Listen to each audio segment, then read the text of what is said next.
Fate does not ask permission.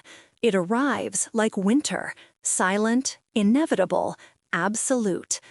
When the Omega healer pulled silver from the Alpha King's chest, she did not know she was signing her own claim. But he knew.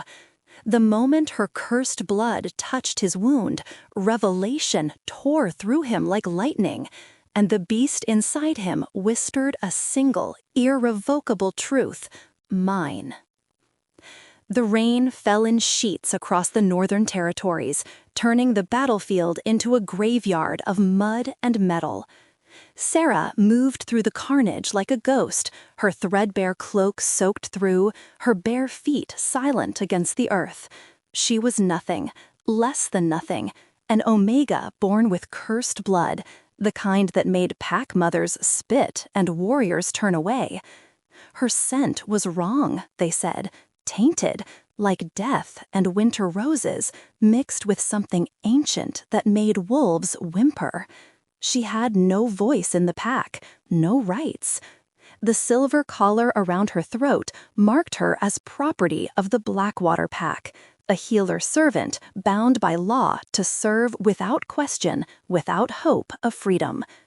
The collar was inscribed with runes that suppressed her scent, made her invisible to the hierarchy. Good. Invisibility was survival.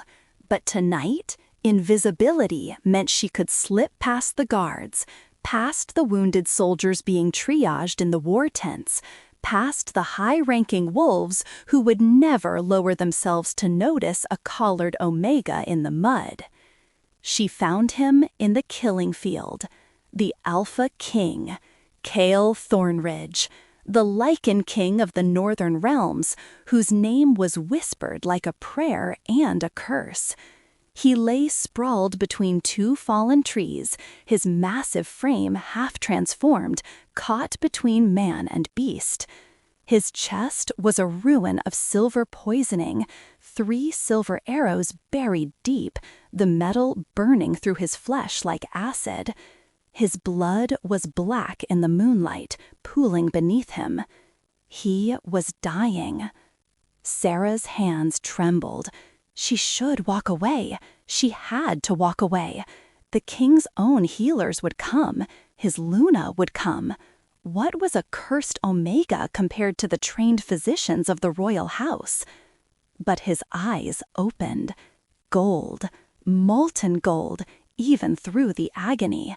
They fixed on her with the weight of a predator, and despite the silver eating through his heart, despite death hovering over him like a carrion bird, his voice emerged as a growl that shook the air. "Help me. At a time, or leave me to die. Choose quickly." No command, no royal decree, just raw honesty from a king who had run out of time for games. Sarah knelt in the mud. Her hands moved to the first arrow. Silver burned Omegas worse than Alphas, it was known. Her cursed blood made it worse. The moment she touched the arrow shaft, pain screamed up her arms like fire in her veins. She bit down on her lip until blood filled her mouth, tasting of copper and desperation. "Stop," Cale rasped, his hand suddenly locked around her wrist. Even dying, his strength was terrifying. "You'll kill yourself." She met his eyes. Hers were gray, storm gray, the color of winter skies. She shook her head once, then pulled. The first arrow came free with a wet, sucking sound. Cale's roar shook the trees, sent birds screaming into the night. His body convulsed, half-shifting, claws erupting from his hands. But Sarah didn't let go. She pressed her palm directly against the wound, and her cursed blood, the blood that made her an outcast, began to glow. Pale blue light, like foxfire, like northern lights captured in veins. The silver poison recoiled from it. Cale's eyes went wide. Through the haze of agony, through the primal instinct screaming at him to shift and run and hunt, he saw her, truly saw her. The collar that marked her as nothing. The scars on her hands from years of menial labor. The way she trembled but didn't stop, didn't hesitate, even as the silver burned her palms black. And her scent, gods, her scent broke through the runes like dawn breaking through night. Winter roses and death, yes, but underneath, mate. The word thundered through his consciousness with the force of destiny itself. "Second one," Sarah whispered, her voice hoarse from disuse. She barely spoke. The pack had beaten the habit out of her years ago. Kale's hand shot out, gripping her shoulder. "Who are you?" She didn't answer, couldn't answer. The second arrow was deeper, lodged near his heart.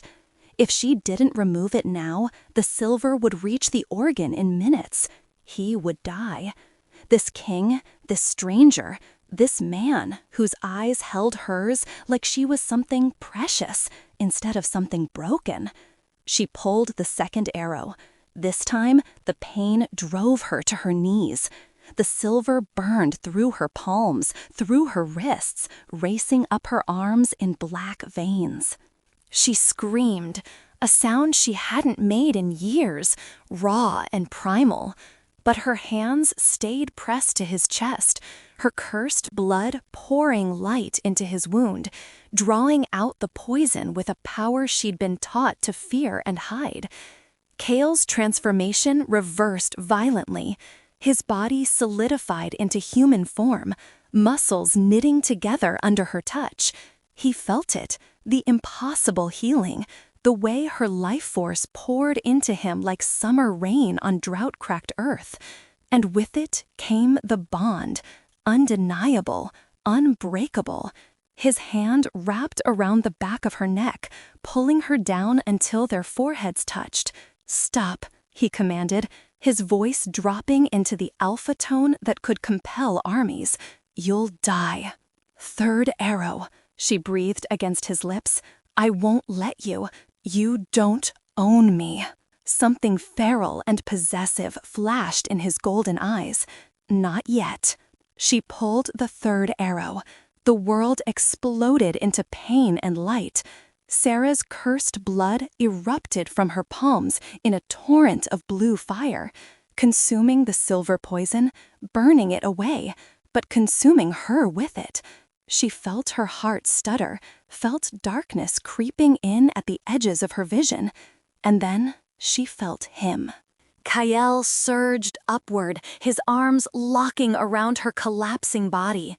The wound in his chest sealed completely, new flesh knitting over muscle, silver poison purged entirely. He was healed, whole, alive, and she was dying in his arms. No! The word was a snarl, a command to the universe itself. Kyle's canines extended, his eyes bleeding full gold. The king was gone.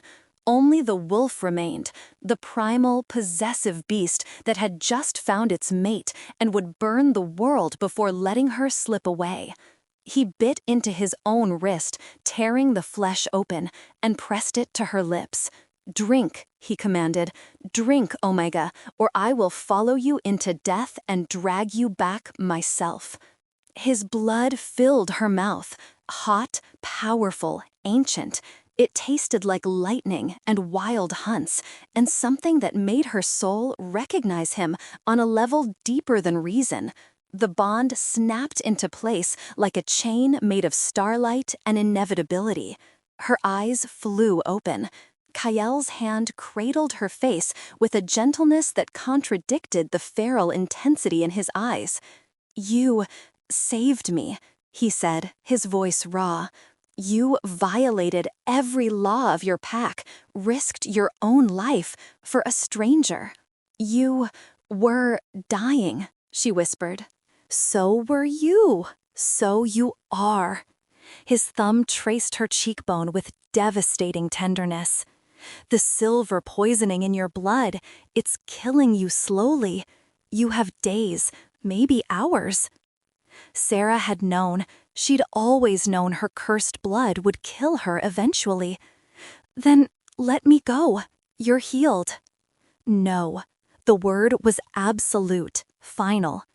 Kale's hand moved to the silver collar at her throat, and with a casual flex of strength that spoke to his true power, he crushed it. The metal shattered like glass, falling away in pieces. Her scent exploded into the air, winter roses and death and mate, so strong it made him dizzy with need. "You are now my death," Kale said, his voice dropping into a register that vibrated through her bones. "And I am yours. I bind you with the death vow, Omega.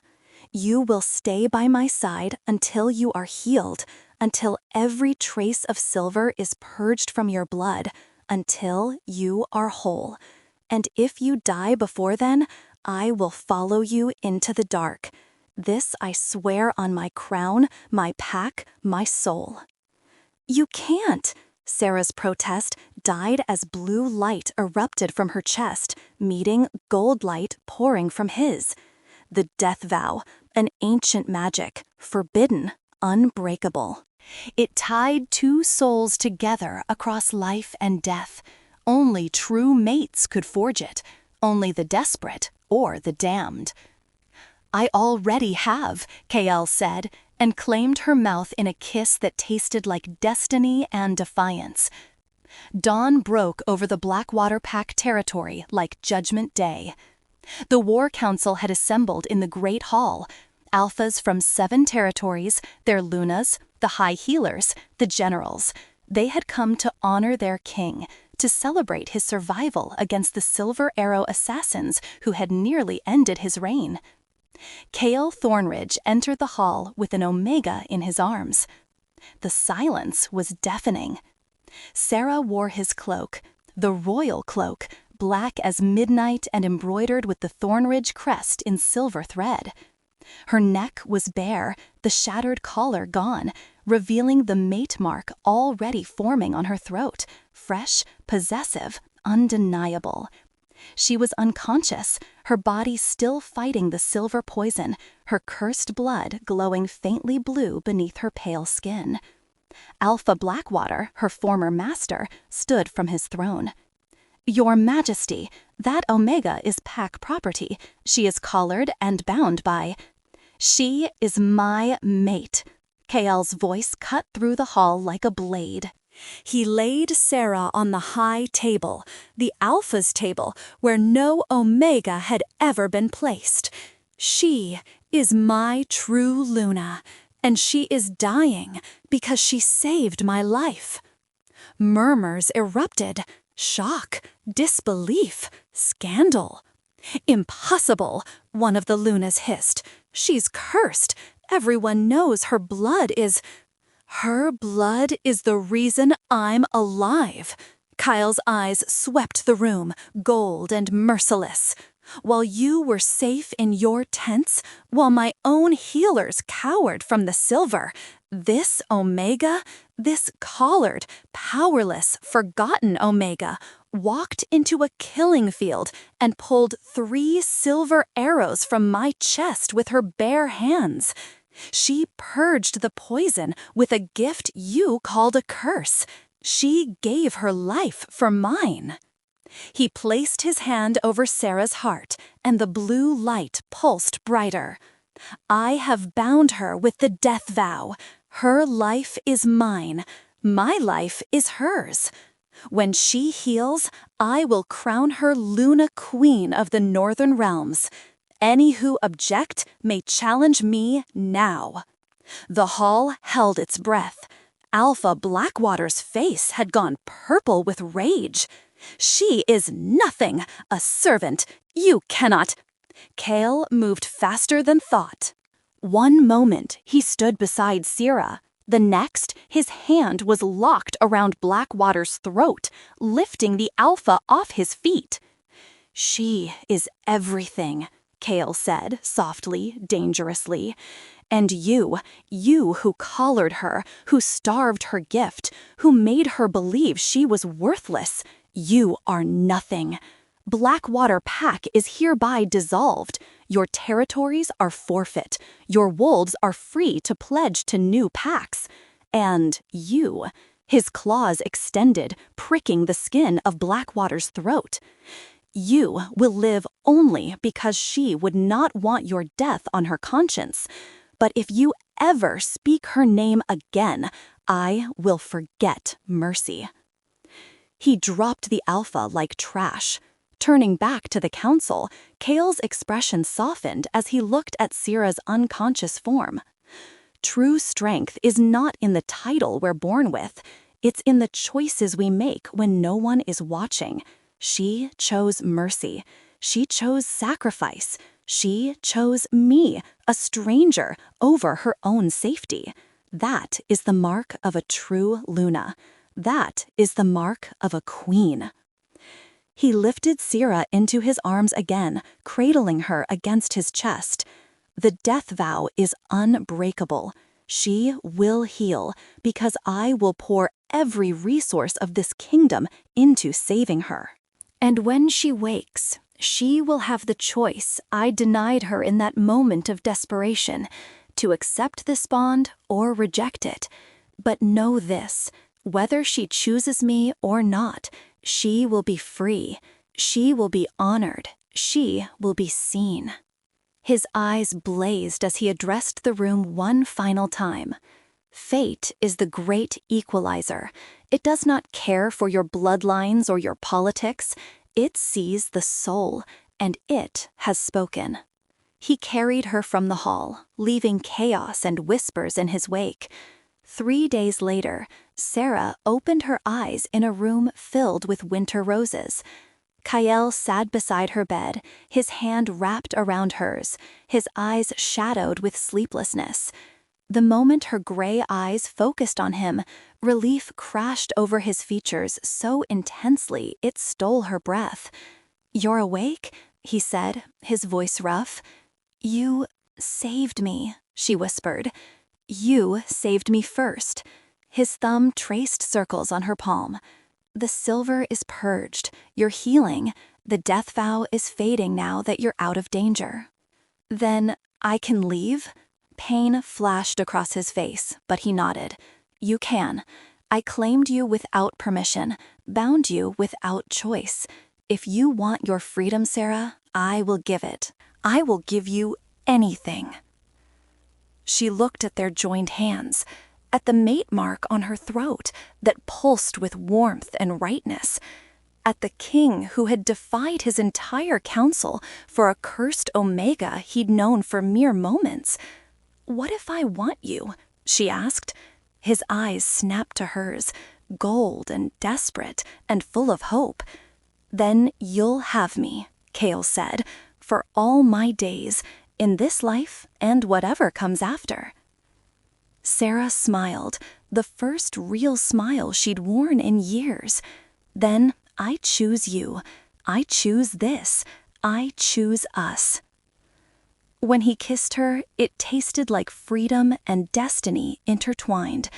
True power lies not in the crown you wear, but in the courage to see worth where others see weakness. Fate does not ask for credentials. It asks only for an open heart and the bravery to answer when it calls. The greatest among us are often those the world tried to make invisible. What would you sacrifice for a stranger? And would you recognize destiny if it came to you covered in mud and wearing a collar? Drop your thoughts below. I want to hear what you would have done in Sarah's place.